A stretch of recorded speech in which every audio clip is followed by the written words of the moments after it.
Welcome to Shooby Dooby Doo Up, a podcast where we talk about pop music. How do we talk about pop music? Well, we specifically deep dive a randomly chosen UK top 10 singles chart from the past.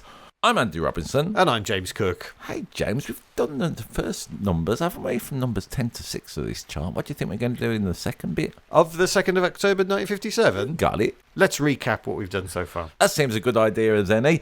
A non-mover at number 10, it's Tammy by Debbie Reynolds. A trippy theme to the Tammy cinematic universe. A non-mover at number 9, it's Paralysed by Elvis. Full of hot bananas and social anxiety. Down 1 to 8, Who's That Coming Over the Hill? It's only an Elvis again, it's All Shook Up. A second Otis Blackwell number in a row and makes me want to eat some spicy crisps. Up 1 to number 7, it's Wandering Eyes by Charlie Gracie. A catchy rock and roller about a doomed relationship. And a non-mover, it's staying put at number 6, it's Water Water by Tommy Steele. And let's not forget his Steele men. Is it about water or is it about women? It's about water. All the songs featured can be found in our Spotify and YouTube playlists, with links attached in the description. How we always like to recommend, especially with an old chart, James. Familiarise yourself, reconnect with these songs, and if you join our Patreon community, you can get access to our bonus tracks episode, which is half a dozen songs that are in the charts but never made the top 10. It's the 50s, so here's a little taste of what you can expect in that baby. It is a passive-aggressive classic, isn't it? He wrote Boney Maroney. That's right. He wrote Dizzy Miss Lizzie. That's right. He writes Short Fat Fanny, so he's hanging around with some right sorts. 1 minute he's back in Eddie Cochran, the next he's with an orchestra doing the Flintstones, being cool. Any money you give us is money you're not spending on drugs, so we're doing a valuable service. I mean, I've heard some pathetic ways of begging for money. That's one of my favourites, so. Join our community now at patreon.com/ShoobyPodcast. Number 5. Down 1 to number 5. It's Island in the Sun by Harry Belafonte. Yes, that's right, Andy. It is Harry Belafonte who did the Banana Boat song as well. I always have to do that when I hear the name Harry Belafonte. Tell me all about this record. Another calypso, a little bit like Tommy Steele. As the internet meme goes, I think Harry's come along and said, "Hold my beer, Tommy." Yeah. There's a bit more authenticity to this one. Whatever authenticity means. Written by Harry Belafonte and Lord Burgess. Oh, yeah. The calypso musician, real name Irving Burgee. It's weird with Tommy Steele and that calypso, because he was also saying a few years ago he took Harry Belafonte around Llandudno for a while. Which They had a lovely day out. How do you think Harry Belafonte likes his French fries? With mayo. Very good. Got a new game, have we? Harry Belafonte's previous album was called Calypso. What did that album do that no album had done previously? Or I should say, what did that LP do that no LP had done previously? I don't know. It was the first LP to sell 1 million copies. The first bona fide gold disc goes to Harry Belafonte, which he probably gave to some charitable cause, knowing him. But this, Island in the Sun, is from a movie. Go on, another one. The movie is called Island in the Sun, IMDb rating 6.1. A controversial at the time film that featured an interracial relationship that saw it banned in Memphis. Producer Daryl Zanuck said that he would pay any fines incurred by cinemas showing the movie. That's good, isn't it? Yeah, man. Despite all that, it was a hit and the 6th biggest grossing movie of the year. Starred Harry Belafonte, Jones, Fontaine and Collins, James Mason, Dorothy Dandridge and Michael Rennie. A lot of songs with movies attached to them. We discuss this quite often, don't we? The notion that is a bygone era, if you like. Let's use a song and use it to promote a film, or use a film to promote a song, and everywhere in between. It's happened quite a lot during the history of the charts. In the 50s, it happened a lot, and it also happened a lot in the 80s and 90s as well. It was a way of marketing a song. It was, as the marketers call, synergy. Not part of the Tammy cinematic universe, but you get the gist. Now, Harry Belafonte, do you know about his marvellous work in civil rights? Yeah, he was very vocal in the civil rights movement. He was great friends with Martin Luther King Jr. and everyone involved in that. He was involved in a lot of campaigns, a lot of the marches. He was front and centre. And he was a big music and film star, and he used that fame to get his message across. Yeah, he was in loads of films as well, wasn't he? Should have played that veteran, then he could have been in Rambo. Does that work? No. No, it doesn't work. Does it? Chop that out. Just really Nope, desperately. keeping that in. Want everyone to know what I have to put up with. Yeah, that's an example of the, let's call it the horse. And like with Harry Belafonte, like I say, civil rights, isn't he? You know, pop stars in the past, here's a little quiz for you, James. Here are some, let's call it human rights that pop stars have championed in the past. Try and work out who said this. Who said around the roads of Oxford that they put low traffic neighbourhoods in? Which pop stars campaigned against this vigorously? Oh, is it one of Right Said Fred? It or was something one like of the that? right said Yeah. Fred points to you. Which pop star once told us that we should start using less toilet paper to save the planet? Shirley Bassey. It was Sheryl Crow. Okay. And which pop star on the day after 9/11 said, never worry about that, we should be more concerned about whales and elephants? That was Lee Ryan from Blue, wasn't it? Lee Ryan making his second appearance in this podcast about the charts from 1957. Anyway, Island in the Sun. Yeah. What do you think about the lyrics there? I'm going to say, for me personally, for this mid-section of this week's top 10, again, listen on Spotify because it's great. I was not so bothered about this song, despite Harry Belafonte and his great work. It's a slow calypso, isn't it? man. It's a slow one, and and he's singing about. It's like, oh, my noble ancestors Go on, living in abject poverty. Is it? Yeah. I never listened to the words properly because I was slightly bored by this song. What's he saying? I see woman on bended knee, cutting cane for her family. I see man at the waterside, casting nets at the surging tide. A yearning for a simpler way of life, perhaps, even in 1957. I get you. Let alone now, what with all your Nintendos. It's not a floor filler, is my point. Yes, it is a gentle lament. There are loads of cover versions of this song, though. Yeah? Hey, you know Caterina Valente, who we have spoken of before? The woman I fell in love with? Yep. Yeah. She did a version of this song in German. I called the multilingual Katerina. Yeah, called Von meiner Sonne scheint. Such a beautiful language, isn't it? And of course, it's probably... You can't help but sound like Hitler when you do German. Thanks. And it's probably best known, Island in the Sun, for its brief appearance in which movie? I don't know. There's a movie where suddenly some of the cast start singing This Is My Island in the Sun. If I'd seen it, I would recognise it, I'm sure. It's in the Muppets Christmas Carol. I've never seen it. Have you not? No, sometimes I have, just to stop this conversation that's Oh, happening. sorry. Let me guess, over something I should really see, and it's great. There's a scene where the rats who work for Michael Caine's Scrooge are complaining that it's cold in the office.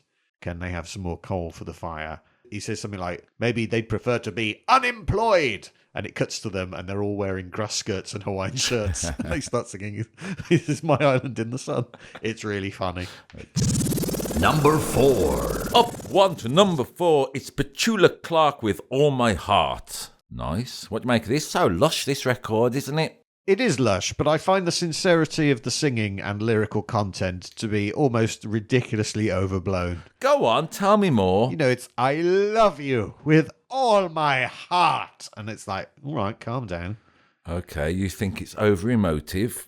Yeah, a little bit. All right, I thought it was beautiful. I thought the strings arrangement is delicious.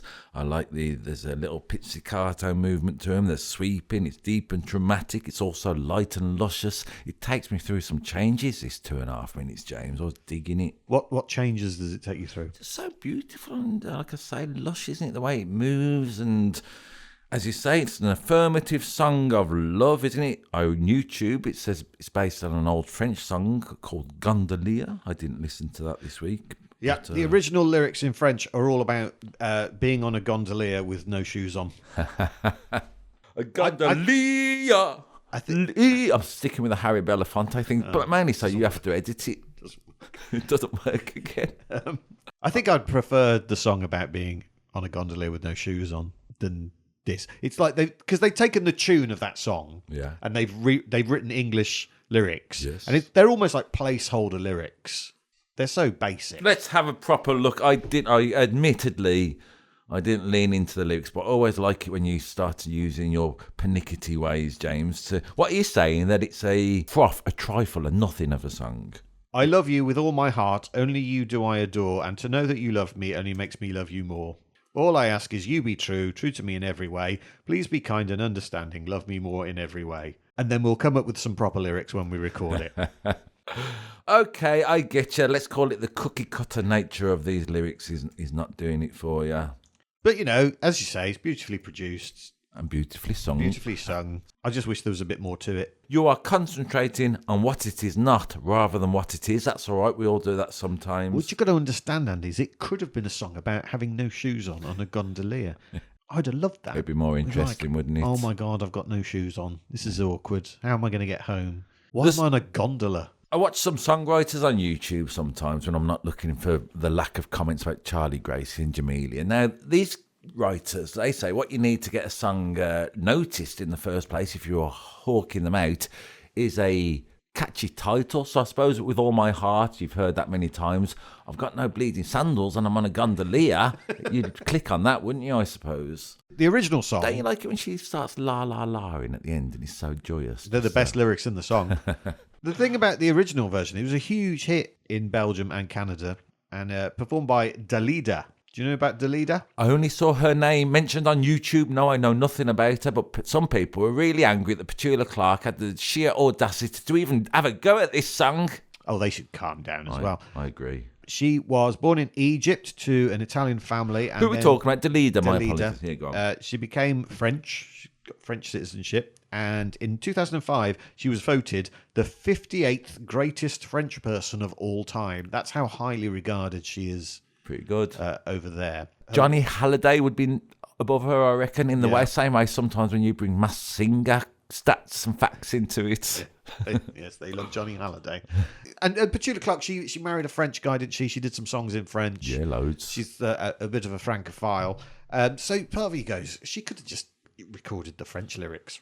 I get you, James. You are leaning in hard and heavy to the notion that Petula Clark took the wrong song when she could have been singing about being shoeless on a gondolier. This seems to have really what could have been. Never played symphony in your head. I think I've started this and you've picked it up. We keep saying shoeless on a gondolier. It should, of course, be shoeless on a gondola. Shoeless on a gondolier means you're standing on the bloke with the big stick.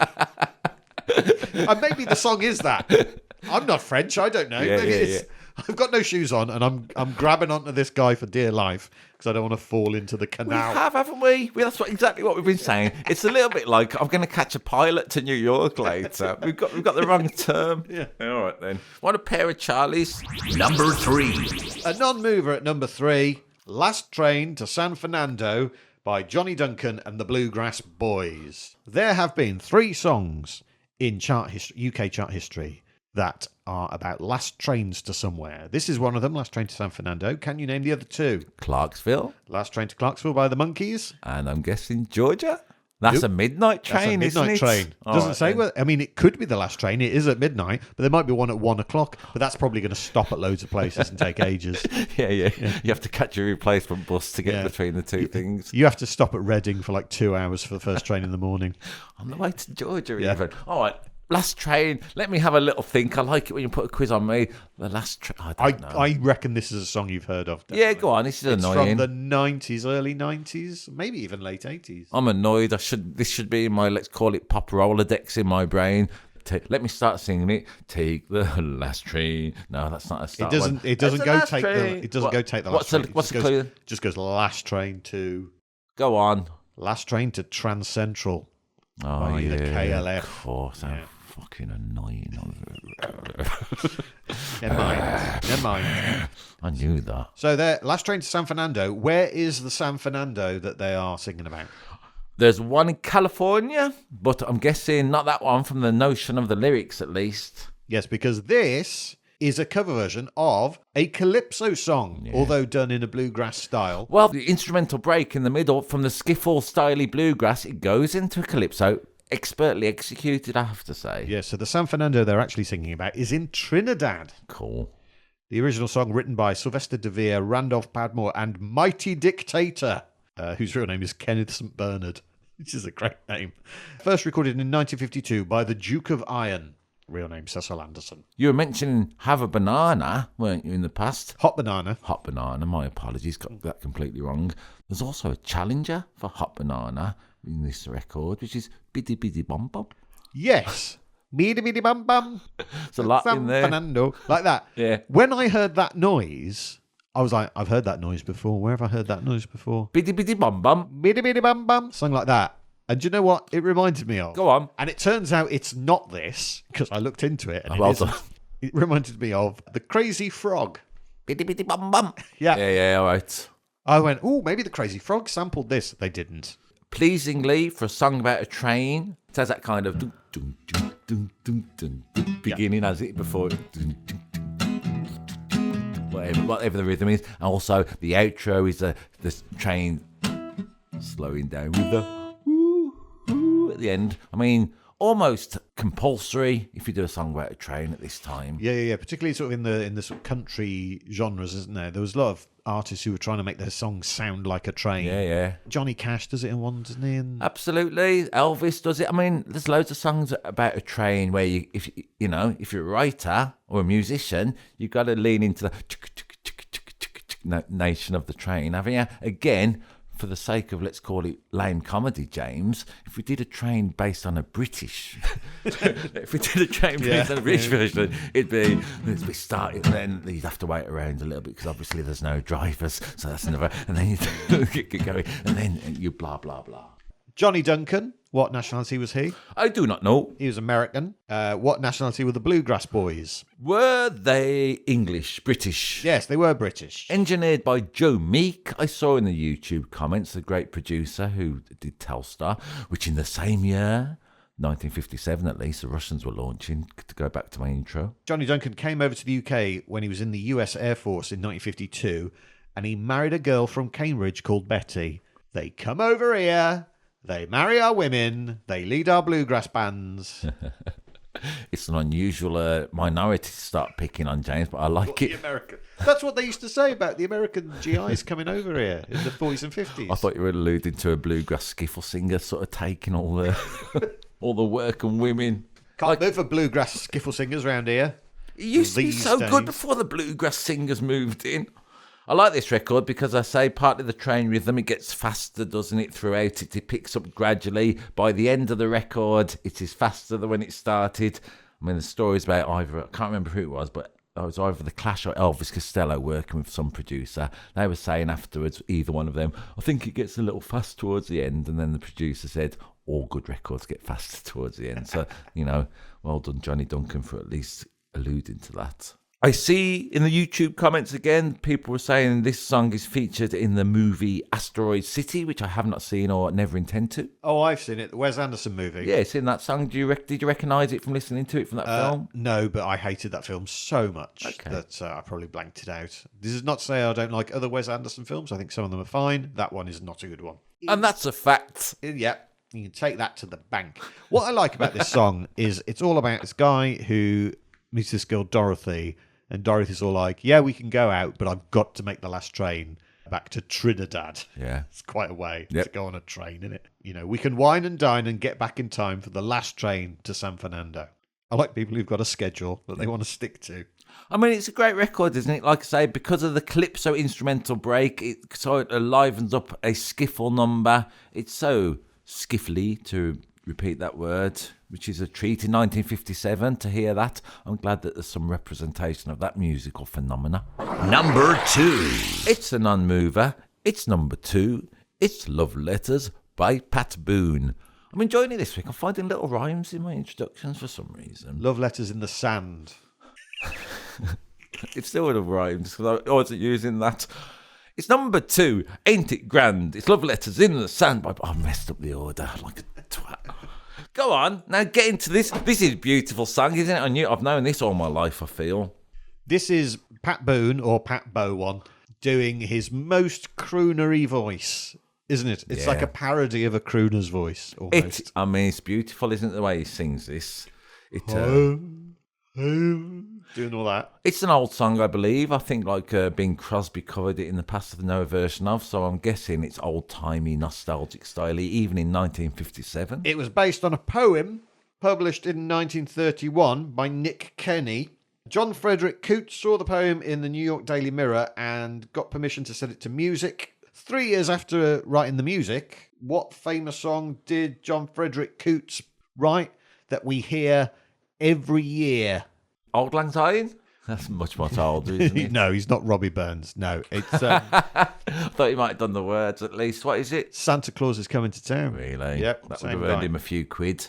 Have you ever seen I watched on some BBC4 documentary once, the top 10 earning songs of all time. They're all Christmas songs, apart from, guess what?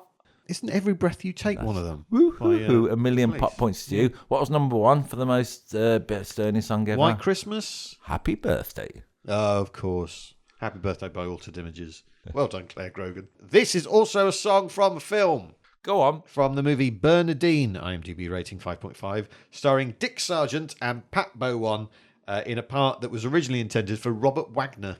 We should point out we called Pat Boone Pat Bowen partly because of Peter Noon from Herman's Hermits was introduced as Peter No on once, and we've mentioned him before. It seems to work for us, don't we? Now, Pat Bowen, James, in the past, right, he's been very much demonised, I feel, unfairly. Like, he's often used as an example of, let's call it anti-rock and roll. He did a version of Tutti Frutti.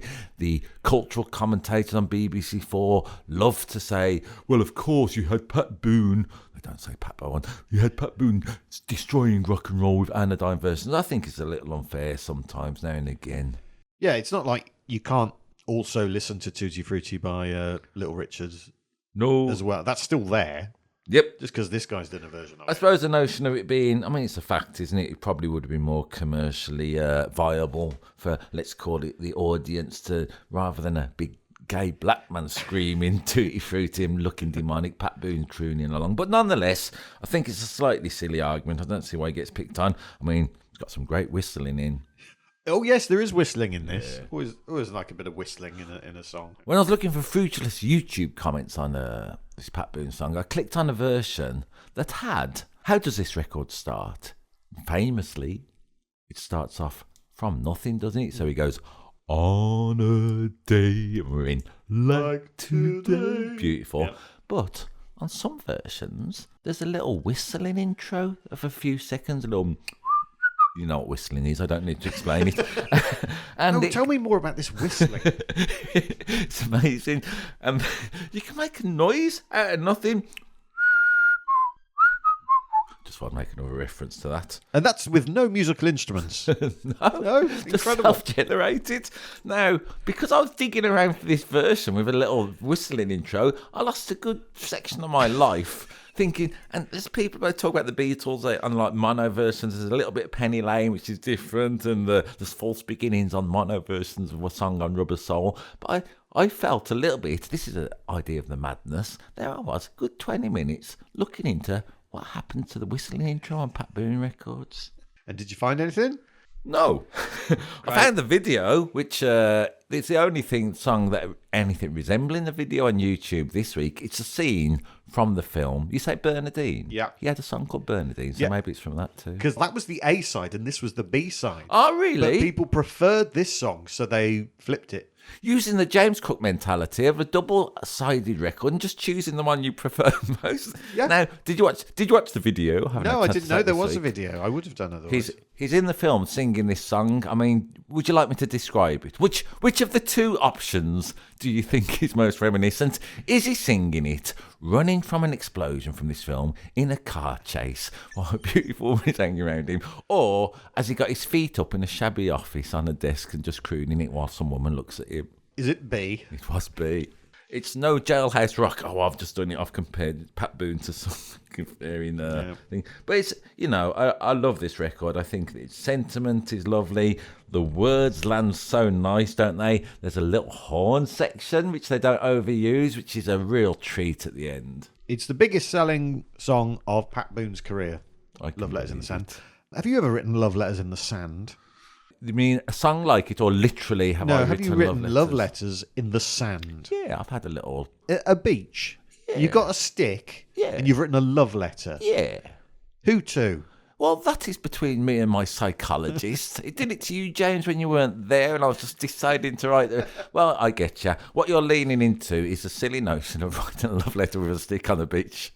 If I've got a stick and I'm on a beach and the opportunity to make some kind of mark... Not writing love letters, I'll tell you that much. I get you. Where's your poetry, Jamie? It doesn't have to be a literal love letter. I know, you're only silly. I'm making fertility symbols. Like every right-thinking man should. Yeah. Love letters in the sand, honestly. I think it's a great little metaphor for life, that is. I mean, aren't we all in some ways writing love letters in sand? Yeah, because the tide comes in and washes them all away. Yeah. One day someone will wipe the internet and this podcast will no longer exist. So. And the day that comes, better get on it. Get on it, hackers. There's whistling. Can you think of any other examples in pop music of whistling? Sitting on the dock of the bay. Yes, that's a classic, isn't it? Go on, you can do it. Do some more. I'm hoping whoever's listening to this as well can also do a little bit of thinking. What we're doing here, James, whilst podcasting, is encouraging the use of mental faculties without rushing to Google. Go on, you can do it. Any more? Roger Whittaker. He whistled, didn't he? Famous whistler. But I'm on about records and songs. With whistling in. Yeah. Oh, there must be loads. There must be, and yet here we are. Can't I think of any? There's Jealous Guy. Okay. This is ones I didn't Google and just thought of in my head. Also, that Young Folks, that Peter John. Oh, yeah. That's weird. Go on. Yeah. Also, there's Home by Ed Sharp and the Magnetic, whatever they were called. Home. Oh. Whatever the tune is. There's Walk Like an Egyptian, I remembered in my head. Yes, there's a whistling in that. Yeah. Anyway. Why don't you email us, Lynn, to shootbepodcast@gmail.com and tell us about whistling? Yeah, let's compile a whistling top 10. It'd be good, wouldn't it? Would it? You know, my neighbour once said to me, they heard me whistling in this garden. Yeah. No offence to her, but she's a little bit, let's call it touchy about sound. She's told me to stop whistling. Now, all my friends started sending me songs with whistling. That's maybe what I thought of them, to be honest, just to play and annoy her. However, what she has to listen to now is two men talking absolute nonsense about Tommy Steele. She will rue the day. The UK's number one. It's a non-mover at number one. It's fifth of 9 weeks at the top of the chart for Diana by Paul Anka. Really? This was a 9-week stay at number one? Yeah. Sold over 1 million copies in the UK. It was the biggest hit of the year. 9 million sales worldwide. And Paul Anka was the first teenager to have a million-selling single in the UK because he was 16 years old. Cool. And he doesn't sound like a 16-year-old singing this song, does he? It's such an interesting record. I mean, you know it, or maybe you do if you're certain. I'm so young. I won't bother playing it on the go. You're so old, oh my darling, I've been told.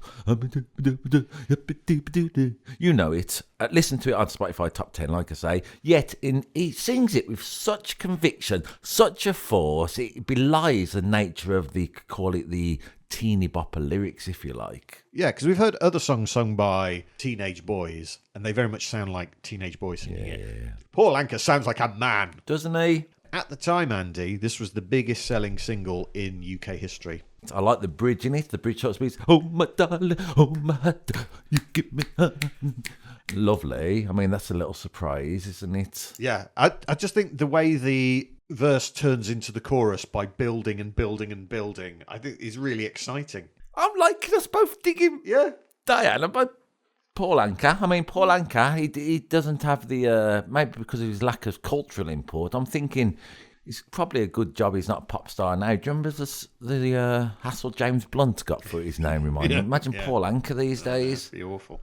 Be awful. And it's a song of unrequited love. Big theme in pop music history, isn't it? Unrequited love. This is very specifically written about a real person called Diana.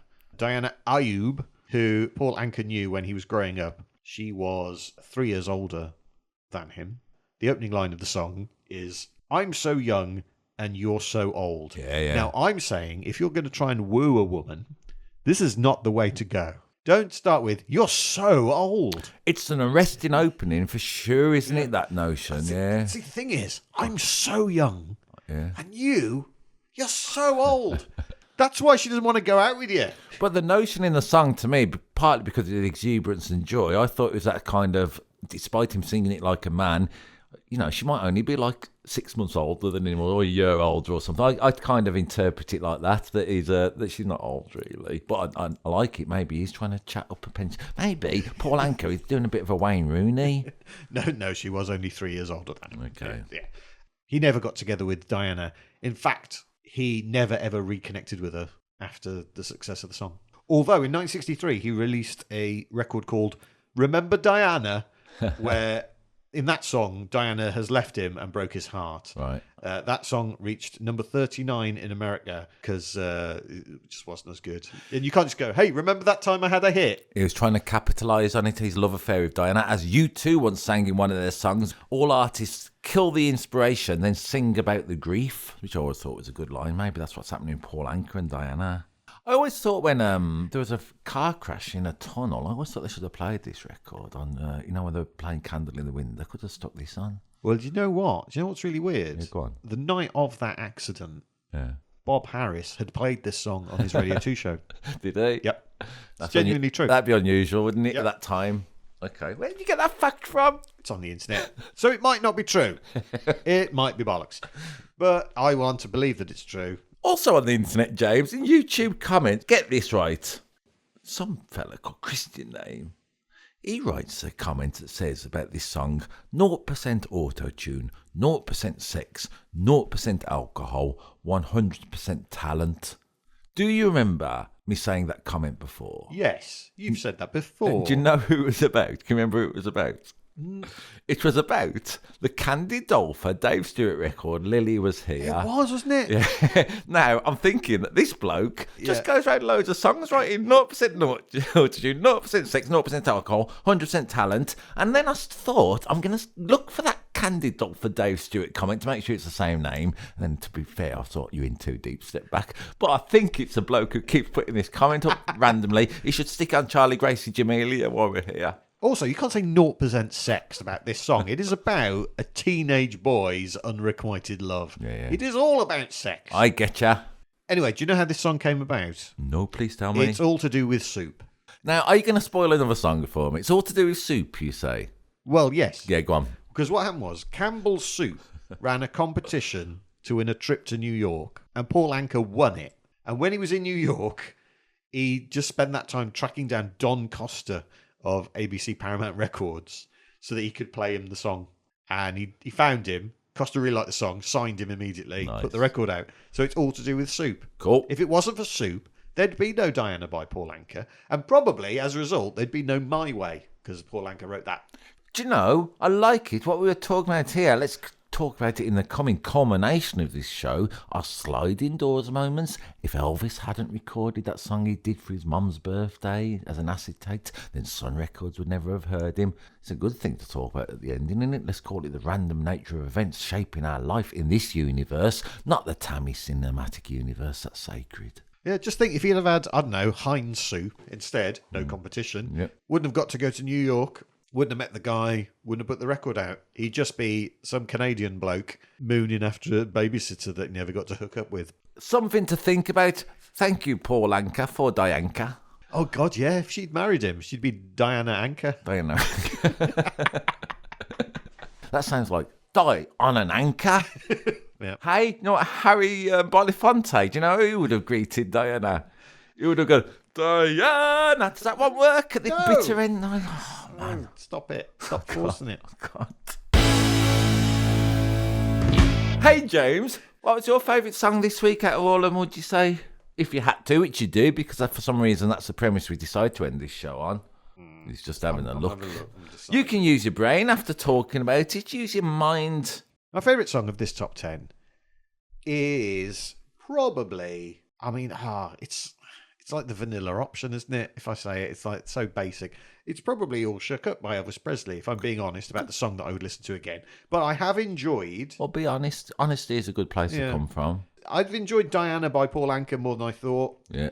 I really like Last Train to San Fernando. I like Wandering Eyes.